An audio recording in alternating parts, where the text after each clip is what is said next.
Welcome to my PowerPoint presentation on why Surveillance is an underwhelming perk in Dead by Daylight. Surveillance enables you to discern which generators are regressing based on the color of their auras. When a generator stops regressing, its aura changes color again to alert you. Additionally, you hear survivor repair noises from a greater distance. Surveillance is an interesting perk that unfortunately falls short due to a number of factors. The primary way it falters is that it is vague and indistinct compared to other information perks. The information provided is only given about the generator and lasts for quite some time. While it's likely to give a wide berth in ensuring you see the information, it can still be difficult to keep track of, especially when you're focused on a chase. Similarly, that long window can be inaccurate to a survivor's location. For example, a survivor may be on their way for an unhook, find a regressing generator along the way, stop the regression, and then continue on to the unhook. When you get there, the survivor may be long gone. Now, that's unlikely to be a common occurrence, but it is something that can happen given the perk's current design. Surveillance does also offer a repair noise range bonus, but this isn't entirely helpful either. If you've seen my video on Technician, you'll know that this bonus only applies to the noise caused by a survivor actively repairing a generator, not the passive noise created by a progressed generator.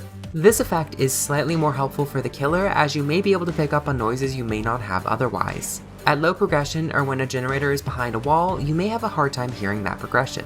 But for the most part, if a generator is progressed, you'll be able to discern where survivors are without needing to hear their repair noises specifically. It ends up being a little redundant. It did also take a shadow nerf in the form of the regression limit. Surveillance is efficient at holding a 3-gen, as you can more accurately bounce between generators to guard them.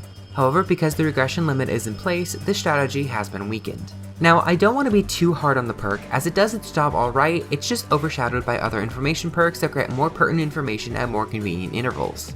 It does have some good synergies with mass regression perks like Ruin, Oppression, or Surge, and can also work well on killers that can take advantage of the information, such as Artist or any of the numerous killers that can warp nearby to a generator. In order to update Surveillance, I think the primary concern should be to improve its core function as an information perk. My update works nearly identically, however, instead of changing colors to signify that regression has stopped, it now causes regressing generators to reveal the auras of nearby survivors. This effect lingers for a few seconds once regression stops. This provides more direct information and can help you identify if a survivor is planning to stick to the generator. I also opted to remove the repair noise bonus in favor of an effect that works something like a killer version of Poised. When each generator gets repaired for the first time, its aura changes color for 10 seconds. This helps Surveillance get you rolling at the start of the match, similar to Lethal Pursuer, but can persist into the mid-game as you take note of where survivors are. I know that we have the custom aura color update, but for the sake of simplicity, I opted to specify the classic aura colors just to clarify that there are two different colors in play here. Thanks for watching, leave a like, and put your thoughts in the comments below.